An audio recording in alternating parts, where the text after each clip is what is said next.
ngayon naman, parang feeling ko naman, nag-work naman yung medyo manipis lang.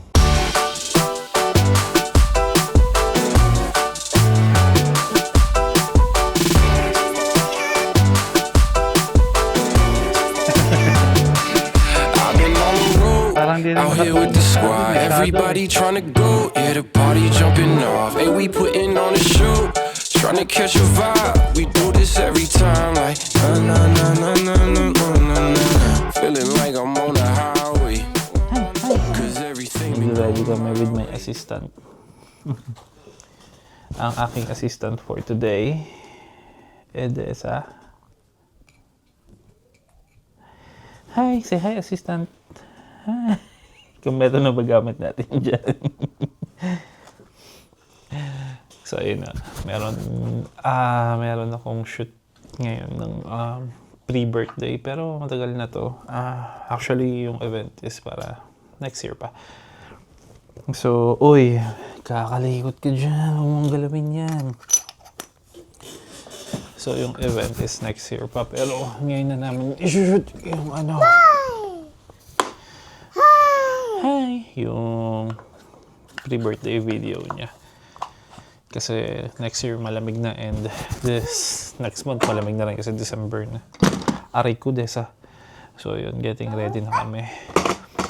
Ano naman sila, naging client ko na rin dati. Isa sa mga una kong client noon dito sa Vegas. So 7th birthday din siya. So mag-shoot kami doon sa Lake Las Vegas. Kahit ako, first time ko palang din makapunta doon. So, medyo wala akong idea sa lugar. Kaya, medyo maaga kami. So, mag-iikot-ikot muna kami. So, ito ang aking assistant na makulit. Blowing a kiss. Blowing a kiss. Assistant Desang. Nabatay na. Uy, kunin mo yun. Get that one. Get. Tanggal mo pa. Wala akong extra battery. Kaya yan, put na ni Dada. Okay na, close na. Thank you. So ano na rin yun, video lang. Usually naman pre-birthday video mo 1 to 2 minutes lang. And then, konting photoshoot lang din. Hi. Ayan, nag-ready na kami and alis na rin kami in a bit. See ya, bye. Blowing a kiss. Bye.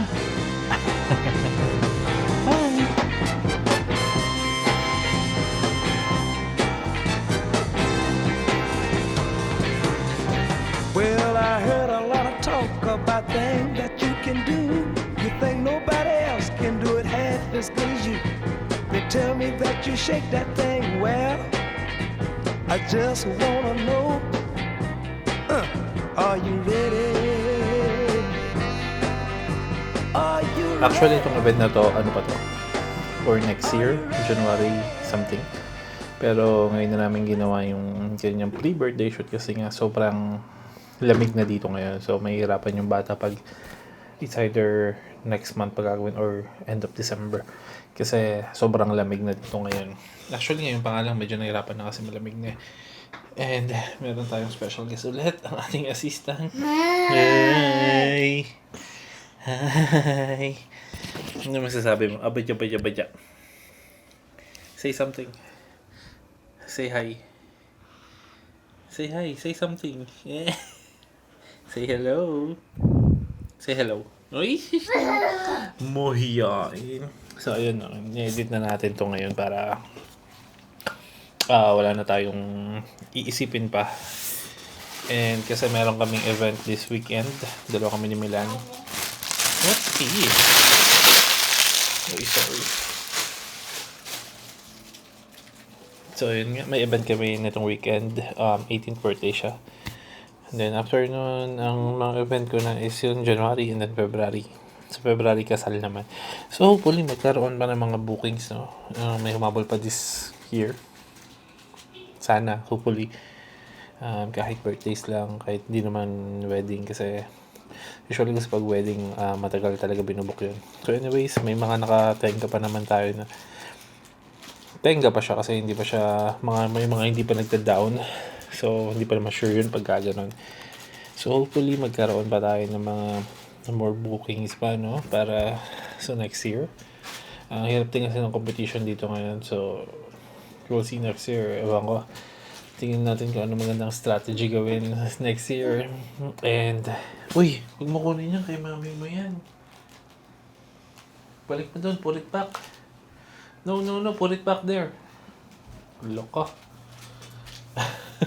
Kinuha mo na yan. So, yun, anyways. Hopefully, magka-booking na. And then, tapusin ko na yung edit na to para wala na akong iisipin pa.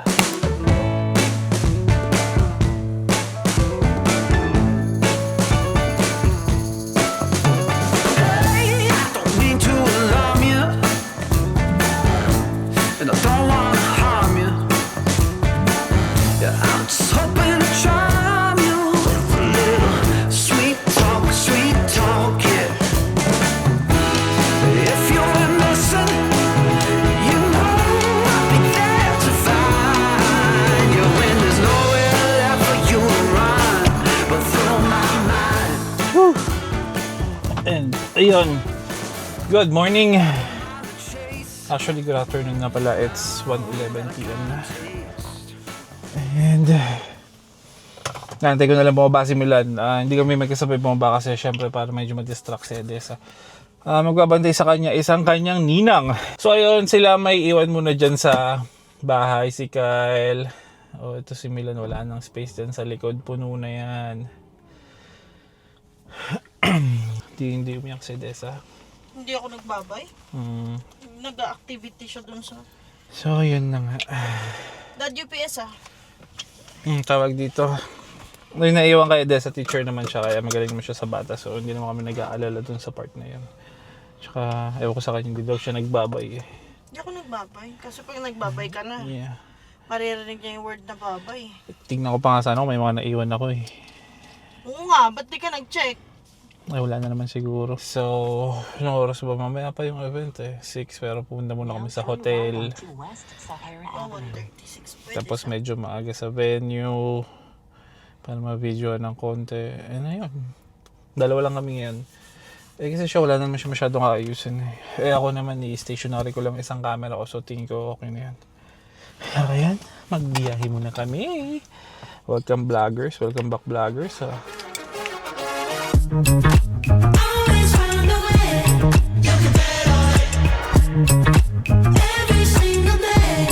You can bet on it. Wheeling and dealing, I'm loving the feeling. Spinning and winning, I'm loving the feeling. Pili muna kami kape dito sa Starbucks. Sa loob sa mga nag-order pick up lang siya. Para may iniinom naman kami kahit pa paano. Kasi maaga pa naman eh. So ngayon, diretso pa lang kami sa hotel. So kuha lang ako siguro ng konting details sa hotel. Yun lang talaga mahirap, no? Pag nagsabay yung event namin ni Milan. Mahirap kasi wala kaming matandang kasama sa bahay na pwede tumingin kay Edessa. So, ayun yung ano talaga namin pag nagsasabay yung event namin, pag siya yung coordinator, then ako yung videographer. So, yun yung challenge lagi talaga. So, naghahanap talaga kami ng ng titingin kay Edessa. So, ngayon naman, available si Monique. So, swerte kami kasi though hindi na naman siya ganun kahirap bantayan ngayon kasi malaro na rin naman siya. Ang ano lang namin, syempre, kami yung laging kasama. Kasi minsan, syempre, bigla maaalala nyo, nasa na yung mami ko, nasa na yung daddy ko, gano'n, di ba? So, hopefully today, hindi naman siya maghanap ng buong maghapon para hindi mahirapan si Monique, no? So, ayun, mabait mo si Edessa. Talaga minsan, ano lang siya, lalo na pag bagong gising, sobrang hinahanap kami dalawa. It's either ako or si Milan. Talagang hinahanap niya kami pagkagising niya kasi talagang nasanay kasi siya na kada gising niya nakikita kaming dalawa. Wala naman siguro ako naiwan na gamit. Nakakapagod lang talaga na kasi ang dami kong dinadala. Kaya iniisip ko, palitan ko na yung mga tripods ko. Yung mga tripods ko kasi yung makakapal, yung mataas talaga kasi. So ngayon naman, parang feeling ko naman, nag-work naman yung medyo manipis lang. Kasi Kasi usually stationary lang naman. Hindi naman din ganun kabigat yung mga setup ko sa mga camera ko. Yeah, we'll see. Siguro ibenta ko na yung 2 tripod pag tas palitan ko nung medyo lightweight. Bili ko kasi dito sa tripod na to, sale pa nga ata to, parang $100 isa. So, meron akong 2, tapos meron pa akong isang monopod. We'll see. Gusto ko mag-downgrade ng konti, yung medyo lightweight para hindi medyo mahirap magbuhat-buhat ng gamit.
So yun na, dito ako sa venue and nakasetup na rin naman ako.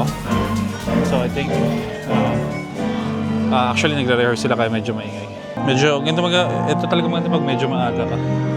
So may tamang set time pa. So para may 2 hours pa kami. So dito ko nilagay yung ilaw ko. So yung isa kong ilaw na mataas. No, redo that. We're moving down. What are you guys doing? Cutting us? Don't cut us. Go start now. Go be now. So ito yung pangalawang ilaw.